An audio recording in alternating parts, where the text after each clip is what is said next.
The grand hall of the Auralis Empire was silent. The air was heavy with tension, the kind that made even the bravest soldiers uneasy. Thousands of glowing crystal lights hung from the ceiling, but their soft shine could not hide the fear in everyone's hearts. At the end of the hall, on a silver throne, sat Queen Elindra of Auralis, cold, proud, and powerful. Her eyes were like frozen stars, glowing faintly blue, watching everything and missing nothing. Before her stood Princess Seralia, her only daughter. Her long white hair flowed like moonlight down her back, and her violet eyes held a sadness she could no longer hide. She had always been the jewel of the empire, beautiful, elegant, and destined to rule. But that day her voice trembled with something new. Desperation. "Mother," she said softly, her voice echoing through the hall. "The Dominion fleet has crossed the border. They will reach us in less than 7 days. Our defenses won't hold." The Queen tilted her head, calm as ever. "And what would you have me do, child?" she asked coldly. "We have already called upon our allies. No one dares face the Dominion anymore." Seralia lowered her gaze. She knew it was true. The Dominion was not a simple enemy. It was a swarm, an endless army of machines that devoured worlds. Planet after planet had fallen, and now they were coming for Auralis. But Seralia had not come only to deliver bad news. She took a deep breath and looked up. "I have found someone who can help us," she said quietly. Murmurs rippled through the hall. The Queen's expression turned sharp. "Help us from whom?" Seralia turned toward the giant doors behind her. With a deep metallic sound they opened, and a tall figure stepped in. He wore a simple dark uniform, his boots dusted with the soil of battle. His face was marked by scars, his eyes steady and alive with fire. He was not an Aurelian. His skin was darker, his hair shorter, his presence strangely human. Whispers exploded in the chamber. "A human here? How dare she bring one into the royal court? What madness is this?" The Queen rose from her throne, her silver robes flowing like waves. "Explain yourself, Seralia," she commanded. The princess's voice did not tremble this time. "Mother," she said, "this is Commander Ethan Hayes of Earth. He has fought the Dominion and survived. He knows how to defeat them. He is the one who can save our people." The Queen frowned. "A human soldier? You bring me a primitive species and call him our savior?" Ethan stood tall, his gaze firm but respectful. He did not speak yet. He waited for Seralia to finish, his hand resting calmly at his side. But what came next silenced the entire hall. Seralia took a small step closer to him. Her eyes softened as she looked up at the human beside her. Then she turned back to the throne. Her next words shook the entire empire. "Mother," she said clearly, her voice ringing through the grand hall. "Commander Ethan Hayes is not only my ally, he is my husband." The Queen froze. Her glowing eyes widened in disbelief. "You're what?" she hissed. Gasps filled the air. The nobles, the guards, even the servants stopped breathing for a moment. A human, married to the Aurelian princess? It was unthinkable, impossible. Ethan bowed his head slightly, his voice deep and calm. "Your Majesty," he said, "I did not come to claim a throne. I came to fight for your people, and for her." The Queen's voice rose in fury. "You have shamed your bloodline. You would break the sacred bond of Auralis for this creature?" Seralia's heart ached, but she did not back down. She stood taller, tears glimmering in her eyes. "I chose him, Mother," she said quietly. "Not because of his race, but because of his heart. While others fled from the Dominion, he stood and fought. When our own fleets abandoned us, he stayed." The Queen's face hardened. The entire court waited in silence, watching the storm about to break. And as lightning flashed outside the hall's crystal windows, one truth became clear. Love had crossed the line between worlds, and the fate of an empire was about to change forever. The Queen's cold voice echoed through the grand hall like thunder. "You dare marry a human?" she said, every word sharp as glass. "You heir to the Auralis throne, bound to a primitive race still crawling among the stars?" Princess Seralia stood tall, her hands clenched tightly by her sides. The guards around her moved uneasily, their silver armor gleaming in the light. No one in the history of Auralis had ever heard such defiance. No one had ever seen their princess look so alive, so human. Ethan didn't speak. He stood beside her quietly, his expression calm but unreadable. His presence seemed to anger the queen even more. "Do you understand what you've done?" the queen said, her eyes glowing brighter. "Our people will never accept this. You've tainted royal blood." Ceralia's voice trembled, but her heart did not. "I did what I had to, mother. You speak of blood, but blood means nothing when the heart has no courage." Gasps filled the hall again. No one had ever dared to speak to the queen like that. The queen's face hardened, her voice now low and cold. "You speak like a fool who has lost her mind. What could a human give you that your own kind could not?" Ceralia turned to Ethan, her eyes softening. "He gave me faith," she said. "He gave me hope when I had none." The queen scoffed. Pretty words from a child who doesn't understand war. But Ceralia did understand. She had seen what the Dominion did to worlds. She had watched cities burn under their machines. She had seen her own people run when the enemy came too close. It was Ethan who stayed. Ethan who stood his ground. Ethan who protected those who could not protect themselves. It all began months ago on the ruined moon of Terran 4. The Aurelian defense had failed, and the Dominion was moving in fast. Ceralia, then a royal envoy, had gone there to command a rescue operation. But everything went wrong, until Ethan arrived. He came with a small team of humans, their ship scarred, their weapons old. Yet they fought with a fire she had never seen. They fought not for orders, not for empire, but for life itself. When the last Aurelian gunship fell, Ceralia expected death. Instead, Ethan carried her through the smoke, his armor broken, his hands bleeding. He did not know she was a princess then. He only knew she was someone in need. From that day, something began to grow between them. They fought together, ate together, watched the stars together in silence. She learned how he smiled even after loss, how he could find light even in ruin. He told her stories of Earth, of green forests, blue oceans, and cities built by dreamers. She told him about Auralis, awed of silver skies and crystal towers. Two worlds so different, yet somehow connected. Love had not come suddenly. It came slowly, like dawn after a long night, and when she realized she loved him, she knew the cost. A princess of Auralis could not marry outside her kind. It was forbidden. But she did not care. Now standing before her furious mother, she lifted her chin proudly. "Yes," she said again. "I married him, and I would do it again." The queen's hand trembled on the armrest of her throne. For a moment, emotion flickered in her eyes, fear, anger, perhaps even confusion. But she quickly buried it. "You've chosen shame over duty," she said coldly. "Then you are no daughter of mine." The words hit Ceralia like a blade. Her chest tightened and her heart ached deeply. Ethan stepped forward then, his voice calm but strong. "With respect, Your Majesty, she has chosen love. And love in my world is not shameful." The queen's eyes turned to him sharply. "Silence, human. You know nothing of honor." Ethan met her gaze without fear. "I know enough to fight for it." The queen's lips curled into a bitter smile. "Then fight you shall," she said. "But do not expect mercy when your world burns beside ours." As the guards surrounded them, Ceralia reached for Ethan's hand. Their fingers touched just for a second, but that second was enough. The whole court saw it, the spark between two souls from different stars. And as they were led away, every whisper in the hall carried the same question. Was this love? Or the beginning of the end for Auralis? The queen's voice thundered across the royal court. "Take them both away!" she shouted. "Lock the human in the lower chambers and confine my daughter to her quarters." Guards rushed forward, their silver armor clinking as they surrounded Ethan and Ceralia.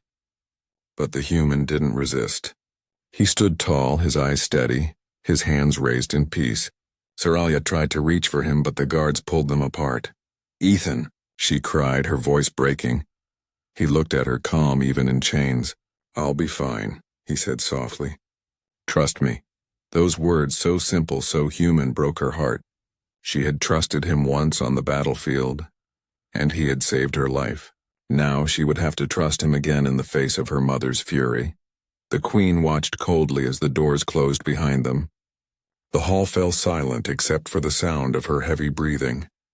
Around her the nobles whispered in shock, some hiding smiles of satisfaction, others whispering words of fear. When the hall finally emptied, Queen Elindra stood alone before her throne. Her expression softened for the briefest moment. A mother's worry flickered in her eyes, quickly buried under the steel mask of duty. She has lost her mind, she whispered to herself. A human, of all creatures. Outside the palace, storms gathered. The Dominion fleet was drawing closer every hour, and still, the Empire was divided within. But deep beneath the palace, in a dimly lit cell made of glowing blue crystal, Ethan sat in silence. He wasn't afraid. He had been in worse places, prisons on enemy worlds, ships that shook apart under fire, the edge of death itself. This was nothing new. What hurt him was knowing Seralia was alone, facing her mother's wrath because of him.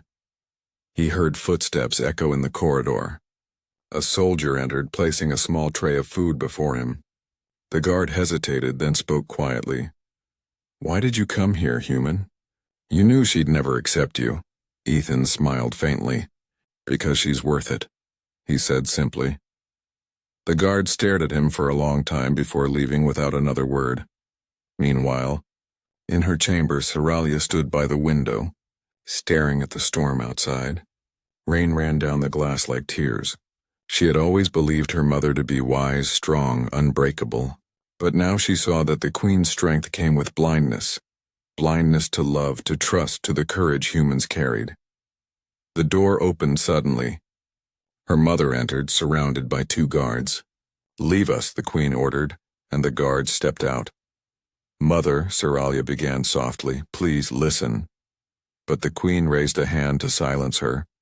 "You have brought shame upon our house, upon our bloodline," she said coldly. "You were meant to unite empires, not marry into a dying species." Seralia shook her head, her voice trembling. "You think humans are weak, but you're wrong. You've never seen what they can endure. You've never seen what they give for others." "They are reckless," the queen snapped. "Violent, unpredictable." "They are alive," Seralia replied fiercely. "And they fight because they have no other choice." The queen turned away, looking out at the storm. "You think this man can save you, save us? He is just one soldier, bound to die like all the rest." Seralia stepped forward, her eyes glistening. "He's not just a soldier. He's a leader. And he doesn't fight for a crown or a name, he fights for people. For hope." The queen's shoulders stiffened. "Enough. Please, mother," Seralia whispered, her voice breaking. "Don't let your pride destroy us." For a moment silence filled the room. Then the queen sighed, her voice quieter now. "You are my daughter," she said softly. "I loved you more than life itself. But you've chosen your path. If your human's courage is as great as you say, then let him prove it." Seralia's heart skipped a beat. "What do you mean?" "Tomorrow," the queen said, "he will face the council.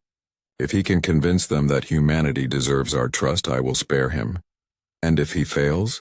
The queen's eyes turned cold once more. "Then he will be executed, and you will forget him." The door closed, leaving Seralia trembling in silence. Outside, lightning split the sky in 2. The sound rolled across the city like a warning from the heavens. And deep below in his cell, Ethan opened his eyes as if he had heard that thunder himself. He looked up, his jaw tightening. He didn't need words to understand what was coming. Tomorrow, he would face a council of alien lords who despised him. Tomorrow, he would stand not just for himself, but for humanity. Tomorrow, he would fight, not with weapons, but with truth. And somewhere far above him, the princess he loved whispered into the storm, "Please, Ethan, don't let them break you." The next morning came heavy and gray. The sky above Auralis was filled with clouds, their edges glowing red from the reflection of distant explosions in space. The Dominion fleet was drawing closer, a wall of metal and death moving toward the shining world below. Inside the Royal Council chamber, the atmosphere was tense. Rows of alien nobles, high generals, and advisors sat around a circular hall made of crystal and gold. Their faces were pale, their voices cold. At the center stood Ethan Hayes, the only human in a room full of powerful beings who despised him. The Queen sat high on her throne, her face unreadable. Beside her, Princess Seralia watched silently, her heart heavy with fear and hope. The Queen's voice broke the silence. "Commander Ethan Hayes of Earth," she said, her tone firm. "You have been brought before this council to speak for your kind. You claim to know how to fight the Dominion. You claim you can save us. Prove it." Ethan looked around the hall. Dozens of alien eyes glowed in the dim light, filled with doubt, even disgust. He took a slow breath, then spoke in a calm, steady voice. "I know you don't trust me," he said. "I know what you think of humans, that we're violent, reckless, unrefined. Maybe you're right, but you're also forgetting one thing." He paused, letting his gaze meet each of theirs. "We survive." Whispers filled the hall. The nobles frowned, some sneering at his words. But Ethan continued. "Humans have no great technology like yours, no fleets that fill the sky, but we've faced extinction more times than I can count. We've fought wars, disasters, and our own mistakes. And yet we're still here. We endure because we never stop fighting for those we love." His voice grew stronger, filled with quiet passion. "The Dominion doesn't understand that. They fight for domination. We fight for survival, for hope, for family, and that's what you're missing. You fight to protect your pride, but I fight to protect her." He turned his eyes to Seralia.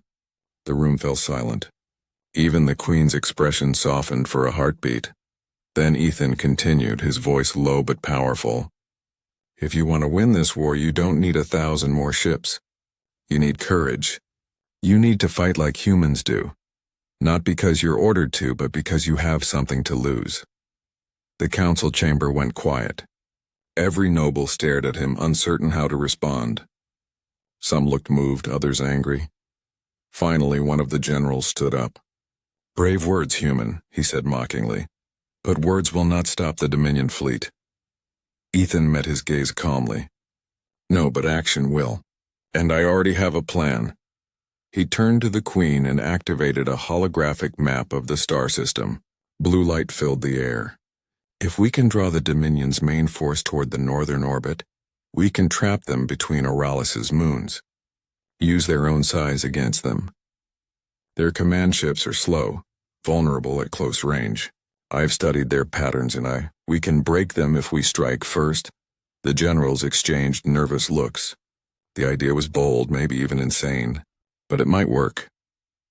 The Queen stared at him, torn between disbelief and reluctant respect. Before she could answer, an alarm blared through the chamber. Red lights flashed, a guard rushed in, shouting, "Your Majesty, the Dominion fleet has entered orbit. They're attacking our outer colonies." The Queen rose at once. "Prepare the defense fleet," she ordered. Ethan turned toward her. "Let me lead them," he said. The Queen hesitated. "You would command my people?" "I would fight for them," Ethan said simply. "And die for them if I must." Seralia stepped forward, her voice trembling. "Mother, please. Let him try." The Queen looked between her daughter and the human who stood before her, a man with no royal blood, no divine power, only a burning determination in his eyes. Finally, she gave a short nod. "Very well. The human leads the first strike," Ethan bowed. "I won't let you down." Moments later, the skies of Oralis filled with fire. The Dominion fleet descended like a storm of metal. Aurelian ships, guided by human tactics, rose to meet them. The quiet blue world turned into a battlefield of flame and light. From the palace balcony, Seralia watched as the first explosions bloomed in the sky. Somewhere out there, Ethan was fighting. A single human leading an alien armada against an unstoppable enemy. And as the roar of battle echoed through the heavens, she whispered to herself, "Please come back to me." The sky of Oralis burned. The stars were hidden behind fire and smoke. Ships moved like streaks of light. colliding, exploding, and vanishing in flashes of blue and red. The Dominion fleet had arrived in full force, dark, monstrous ships that swallowed everything in their path. Commander Ethan Hayes stood on the command bridge of the Aurelian Vanguard, the largest warship in the fleet. The air was thick with tension, the hum of energy weapons vibrating through the floor. Around him, alien officers moved quickly, following his every command without hesitation. They had once looked at him with doubt. Now they looked at him with trust. "Redirect shield power to the forward arrays," Ethan ordered. "Focus fire on the Dominion cruisers near Moon's Edge. Don't let them flank us." The Aurelian captain beside him nodded sharply. "Aye, Commander." Outside, the battle raged endlessly. For every Dominion ship destroyed, 2 more took its place. Their dark metal hulls glowed with red veins of energy, like demons born from fire.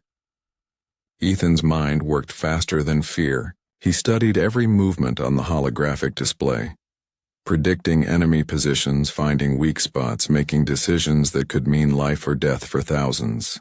He didn't see himself as a hero. He only saw the faces of those he needed to protect. Seralia, her people, his crew. The comm screen flickered to life. Seralia's voice came through, trembling. "Ethan, can you hear me?" He smiled faintly, even as the ship shook from another explosion. "Loud and clear, Princess." "Mother said the shields near the capital are failing," she said quickly. "If the Dominion gets past you, they won't," he interrupted gently. "Tell her to prepare the ground defenses. I'll hold them here." Her voice broke. "You always say that." He paused, then whispered, "And I always keep my word." For a moment there was silence between them, just the hum of energy weapons and the echo of war. Then the line cut out, and Ethan was once again surrounded by chaos. A soldier shouted, "Commander, the Dominion flagship is charging a massive weapon." Ethan's eyes widened as he looked at the sensor readings. The weapon's energy spike was off the charts. If it fired, it would destroy half the planet's orbit. "Target the flagship," he shouted. "All remaining ships with me." One of the alien officers looked at him in shock. "Sir, that's suicide." Ethan's voice was calm. "Maybe, but it's the only way." The Vanguard led the charge. Dozens of Aurelian ships followed behind, their engines burning bright against the darkness. They weaved through debris, through enemy fire, through the wreckage of fallen allies. "Keep going," Ethan shouted as the Dominion weapon charged. "If we stop now, everything ends." The bridge shook violently as energy blasts struck the hull. Sparks flew, alarms blared, but Ethan didn't flinch. His eyes were locked on the massive enemy ship ahead, a black fortress glowing with crimson light. Finally, they reached close range. Ethan gritted his teeth. "Arm the fusion core." The captain turned to him in disbelief. "You're going to detonate the ship?" Ethan nodded. "If we destroy their weapon now, we can save the planet." The crew fell silent. No one wanted to accept it, but they knew he was right. One by one, they saluted him, even as tears filled their eyes. Ethan's voice softened. "Get to the escape pods." "That's an order." "Commander." "That's an order," he said again, his tone firm but gentle. As the crew began to evacuate, he turned toward the main console. The Dominion flagship's weapon was seconds from firing. He took a deep breath, looking out at the endless stars. "For her," he whispered. Then he pressed the final command. A blinding light filled space, brighter than the sun, purer than any fire. The explosion rippled outward, tearing through the Dominion fleet. One by one, their ships disintegrated, their massive forms breaking apart in silence. From the palace balcony, Seralia saw the sky turn white. She felt the shockwave in her chest, and her heart broke as she realized what had happened. The queen stood beside her, speechless. Seralia's voice trembled, her tears glowing in the light. "He kept his word," she whispered. The queen could only stare at the burning sky where one human sacrifice had saved an entire world. Silence fell after the explosion. The great fires in the sky slowly faded into ashes and drifting sparks. The Dominion fleet was gone, burned away by the light that one man had created. But so too was he. For the first time in years, the sky of Auralis was clear, yet it felt emptier than ever. Princess Seralia stood on the palace balcony, her eyes fixed on the horizon. She didn't cry at first. She couldn't. The pain was too heavy to form into tears. The wind played with her silver hair, carrying faint echoes of the final blast, like a whisper from the stars. The queen, her mother, stood behind her. Her face was pale, her voice trembling with a strange mix of grief and awe. Ika destroyed them all. The Dominion is gone. Seralia turned slowly, her voice hoarse. He kept his promise. He said he would protect us. The queen nodded weakly. And he did. He saved Auralis, saved our people. Her gaze softened, filled with guilt. I never believed a human could be capable of such devotion. Seralia looked back toward the stars. That's because humans don't fight for power, Mother. They fight for love. The words hit the queen harder than any blade. For the first time, she understood what her daughter had seen in the strange man from a distant world. Not just courage, not strength, but a heart that burned brighter than all their suns. For days, the entire planet mourned. Songs were sung in the old language. Flowers were laid before the grand halls, and the people of Auralis wept for the human who had become their savior. Statues were carved in his honor, not as a warrior, but as a protector.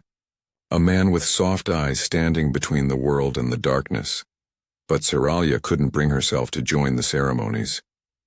She spent her time alone, walking through the empty corridors of the palace where his laughter once echoed. Every corner carried a memory. The way he smiled when she teased him, the warmth in his hands, the quiet way he looked at her before every battle.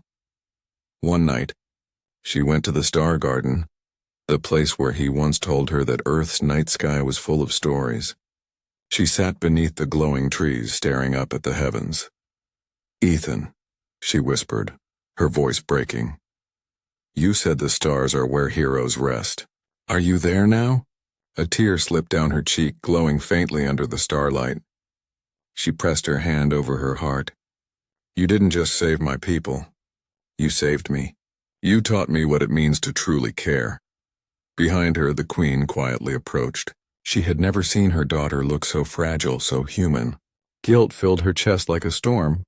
I misjudged him, the queen said softly. And I misjudged you. Seralia didn't turn. You only saw a human. I saw my home. The queen's eyes filled with tears. He was more than a soldier. Seralia finally faced her. He was my husband. The queen lowered her head, her voice trembling. Then we will honor him as one of our own. Days later, a memorial was held on the capital's highest hill. The queen herself declared it, a day of unity, when all races of Auralis would stand together beneath one sky. In the center stood a single monument, a tall stone carved with the image of a human hand holding an alien one. Seralia stood before it wearing a simple white gown. She placed a single flower at its base, one from Earth, grown in the garden he once tended. Ethan Hayes, she whispered. You came from a small blue world, yet your heart was big enough to save a galaxy. The crowd fell silent as her voice carried across the wind. You taught us that peace is not given. It's earned by those who love enough to fight for it. And as she spoke, the first light of dawn touched the statue's face. For a brief moment it looked alive, as if he was smiling back at her, proud and at peace. The queen closed her eyes and whispered, he was human. And that was his greatest power. Seralia smiled through her tears. No, Mother, she said softly. That was his gift. Years passed. Seasons came and went. The world of Auralis slowly healed from the war. The skies that once burned with fire now shimmered with peace. And in every corner of the galaxy, one name was whispered with respect. Ethan Hayes, the human who gave everything for love, Princess Seralia. Now Queen Seralia ruled not from fear or pride, but from compassion. She carried her husband's memory in her heart like a flame that never dimmed. The people loved her, not only for her wisdom but because she carried humanity's kindness within her. Every year, on the day of Ethan's sacrifice, the people of Auralis gathered on the Hill of Unity. Children placed flowers before his statue, and stories were told about the man who came from a small blue planet and changed the fate of stars. Is it true he had no wings? One child asked curiously. An old veteran smiled. No wings, no armor, and no magic. Just courage.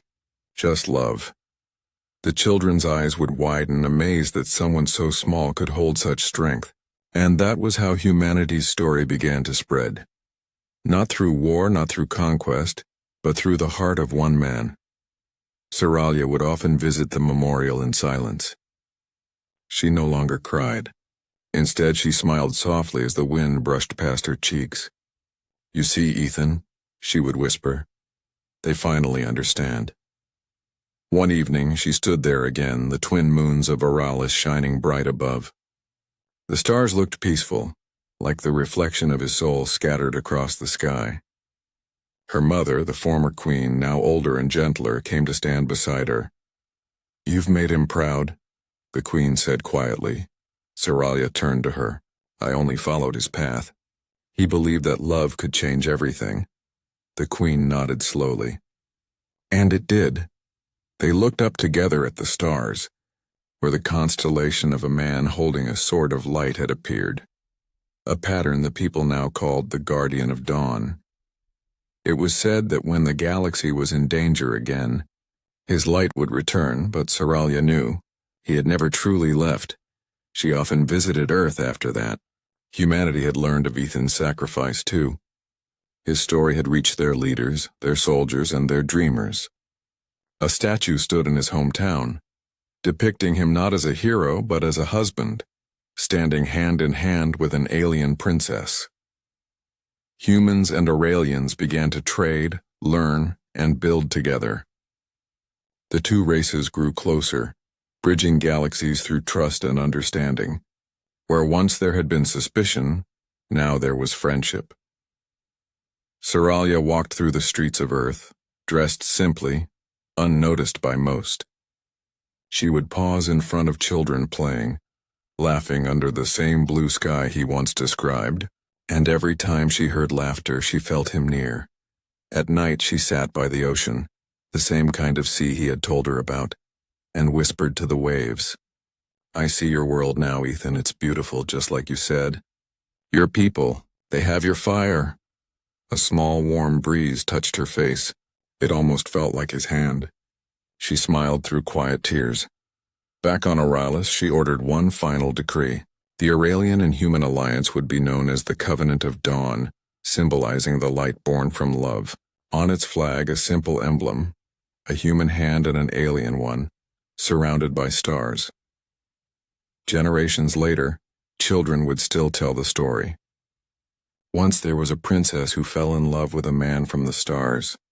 He was human, fragile, small, but brave enough to stand against the darkness.